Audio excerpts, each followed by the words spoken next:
আজকে আমাদের আলোচ্য বিষয় হলো প্রোটোপ্লাজম, কোষঝিল্লি এবং ফ্লুইড মোজাইক মডেল। প্রথমে আমরা যেটা পড়ব সেটা হচ্ছে প্রোটোপ্লাজম কি।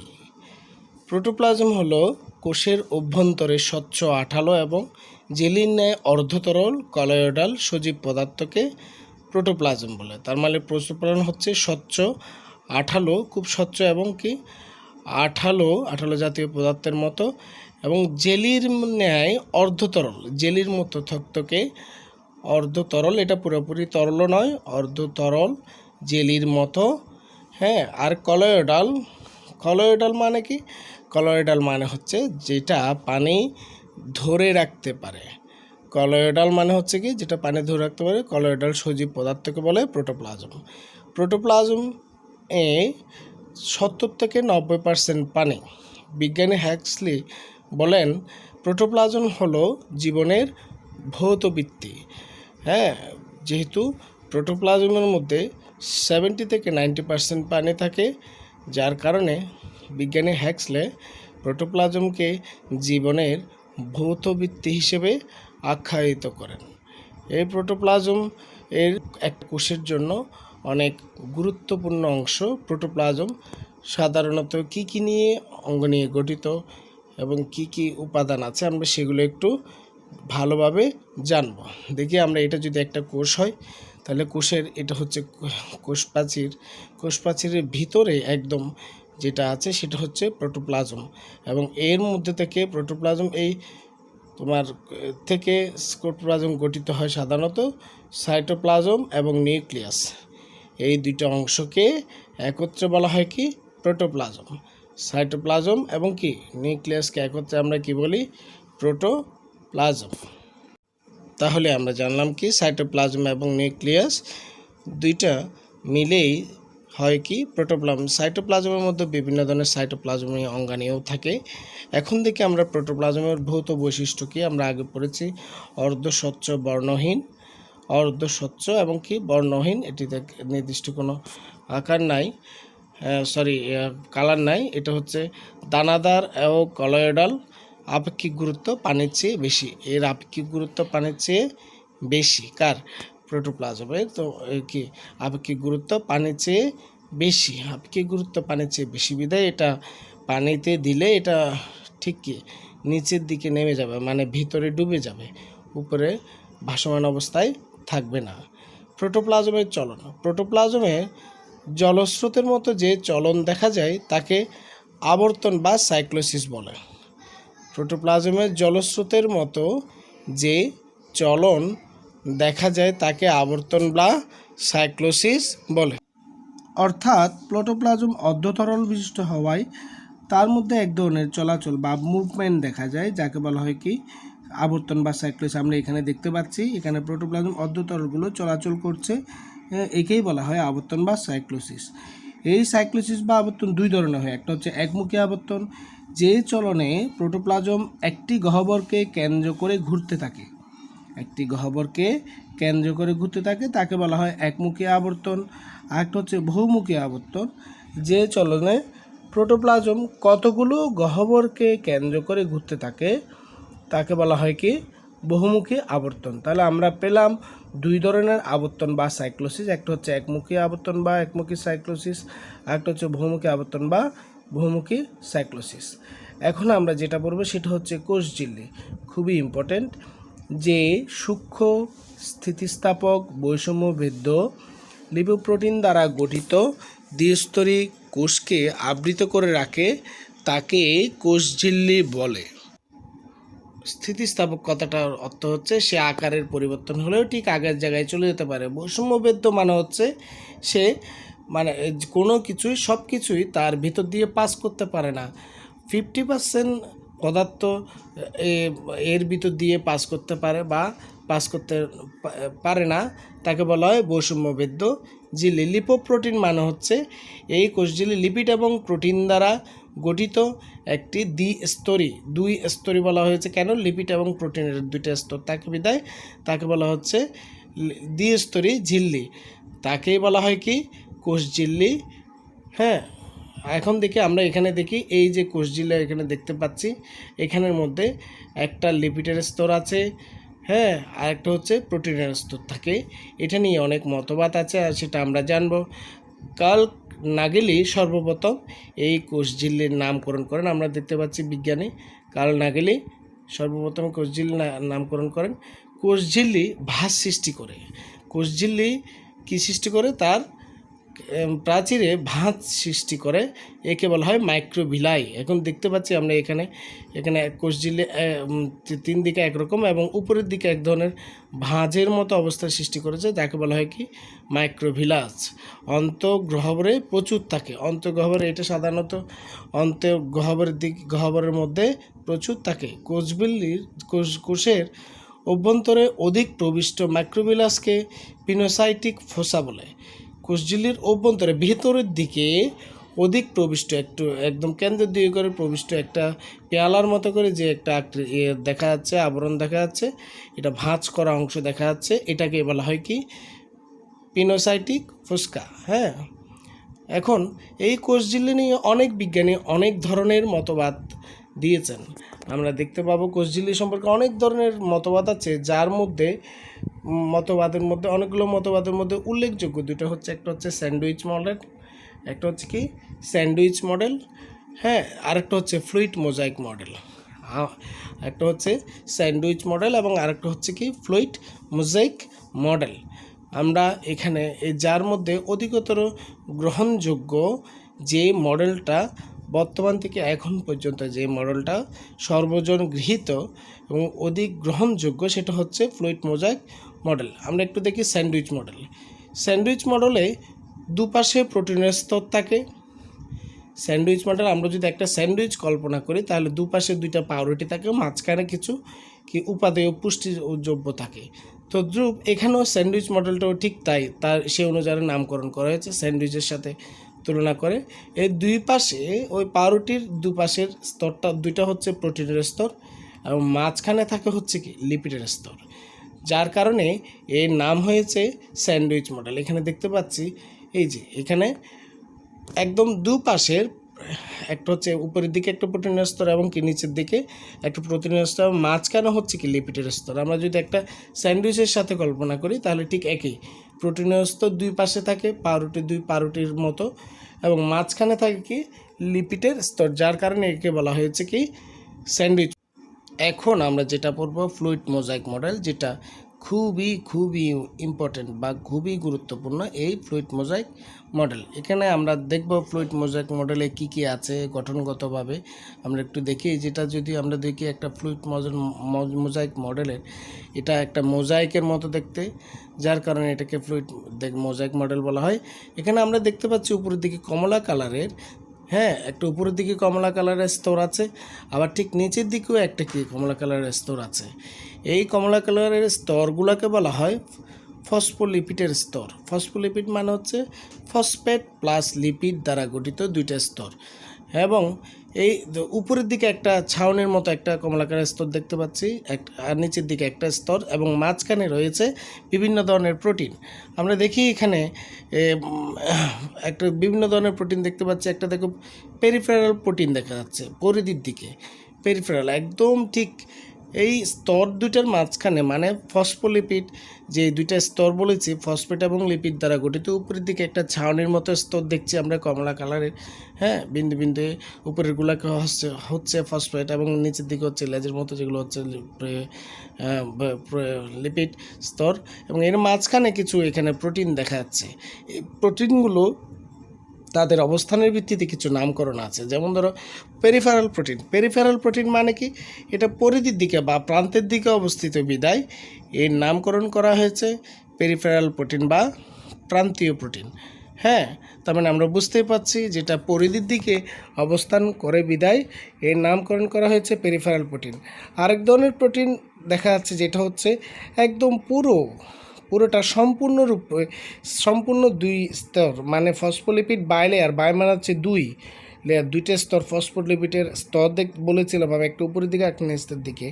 এবং এই প্রোটিনটা আমি লাল কালার দেখিয়েছি, এই প্রোটিনটা ঠিক দুইটা স্তর ভেদ করে, মানে সম্পূর্ণভাবে বিস্তৃত থাকে, যার কারণে এই প্রোটিনটার নামকরণ করা হয়েছে সম্পূর্ণ প্রোটিন বা ইন্টিগ্রাল প্রোটিন।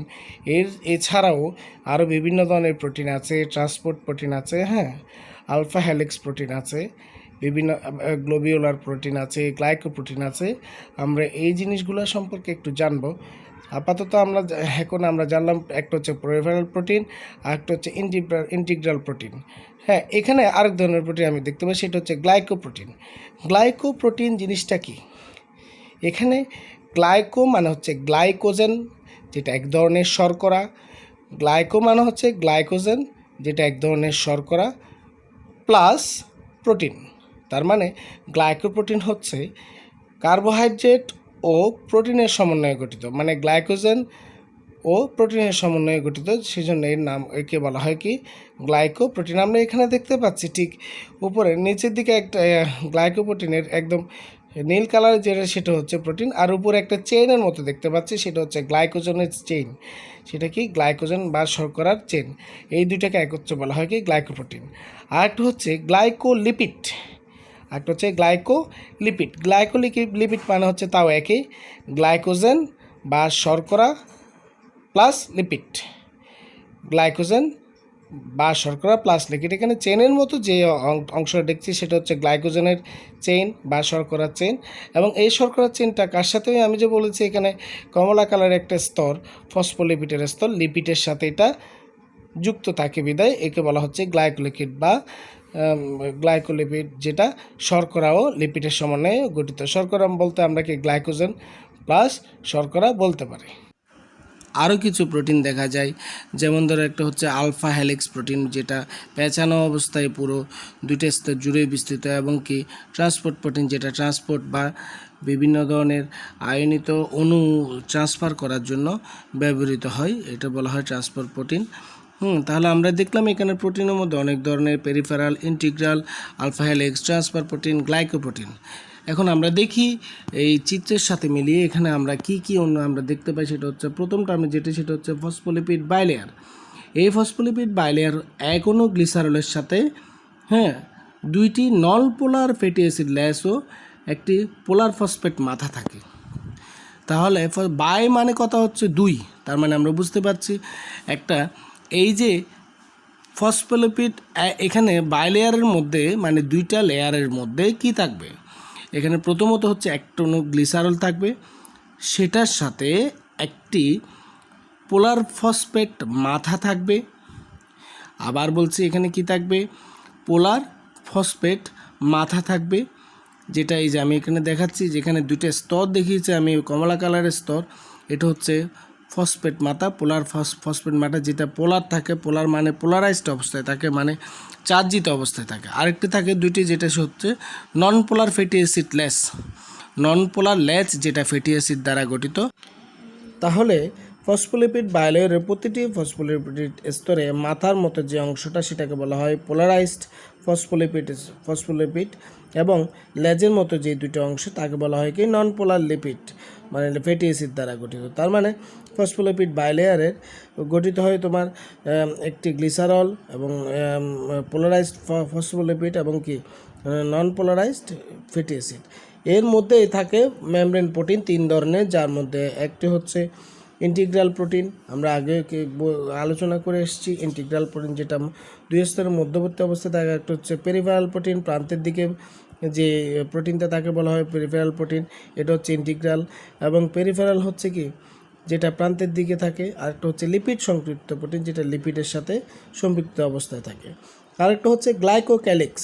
আমরা এখানে দেখেছি গ্লাইকোপ্রোটিন, গ্লাইকোজেন প্লাস প্রোটিন এবং গ্লাইকোজেন প্লাস লিপিড, এই দুইটাকে একত্রে বলা হয় কি গ্লাইকোক্যালিক্স।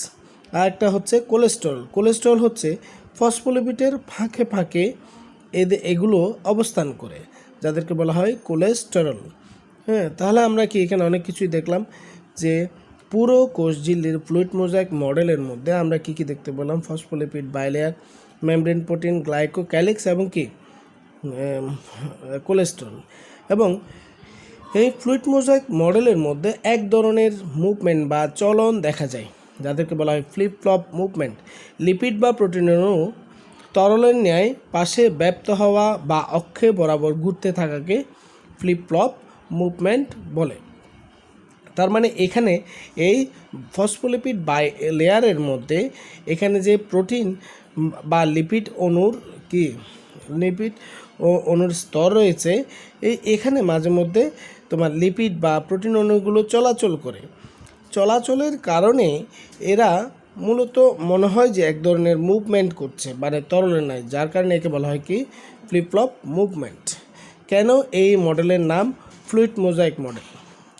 এই মডেলটিকে কেন ফ্লুইড মোজাইক মডেল বলা হয়েছে? কারণ হলো এই উত্তর হলো তরল লিপিডের উপর ভাসমান প্রোটিনকে মোজাইকের নেওয়া দেখায়। এটা তরল লিপিডের উপর ভাসমান প্রোটিনকে এক ধরনের দেখতে মোজাইকের মতো দেখায়, যার কারণে একে বলা হয়েছে কি ফ্লুইড মোজাইক মডেল। আমরা এখানে পাশের চিত্রের দিকে দেখছি, এখানে যে কমলা কালারের যে এগুলো হচ্ছে কি তরল লিপিডের উপর, এবং যে সবুজ কালারের যেগুলো দেখছি প্রোটিন। হ্যাঁ, এই প্রোটিনগুলো ভালোভাবে দেখা যায় বিধায় মোজাইকের মতো, যার কারণে একে বলা হয়েছে কি ফ্লুইড মোজাইক মডেল। এখানে আমরা খুব ভালোভাবে চিত্র থেকে দেখতে পাচ্ছি আসলে লিপিডের ফসফোলিপিডের যে দুইটা লেয়ার থাকে সেগুলো তরলের মতো দেখায়।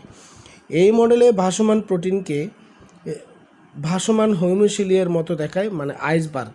ভাসমান হৈমোসিলি মানে হচ্ছে তোমার আমাদের যে প্রশান্ত মহাসাগরের মধ্যে যে কতগুলো বরফ ভাসমান অবস্থায় থাকে না, হ্যাঁ, সেই ভাসমান অবস্থায় থাকা আইসের সাথে এটাকে তুলনা করা হয়েছে বিধায় এখানে যে ফ্লুইড মোজাইক মডেল ভাসমান প্রোটিনকে ওই ভাসমান বরফের সাথে তুলনা করেছেন দেখতে বিধায় আমি দেখি চিত্রের মধ্যে এখানে দেখছি এই যে তোমার ভাসমান প্রোটিনগুলোকে, হ্যাঁ, ভাসমান হৈমোসিলি মানে বরফের মতো দেখায়, যাকে মানে ওই যে ফসফোলিপিডের মধ্যে লিপিডের যে স্তর সেটা তো তরল, এবং সেখানের মধ্যে যে ওই যে প্রোটিনগুলোকে ভাসমান অবস্থায় থাকে বিধায় একে জন্য বলা হয় কি আইসবার্গ মডেল।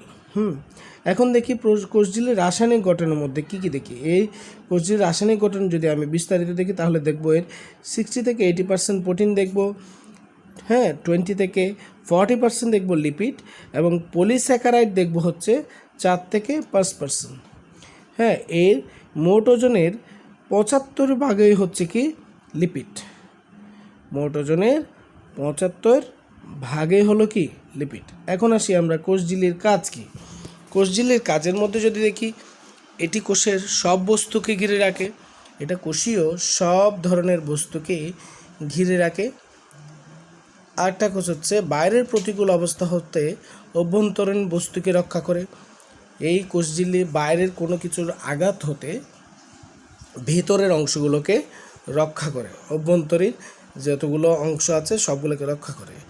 ভেতর থেকে বাইরে এবং বাইরে থেকে ভেতরে বস্তুর স্থানান্তর করে, মানে ভেতর থেকে কোনো কিছু বাইরে নিয়ে যেতেও সাহায্য করে।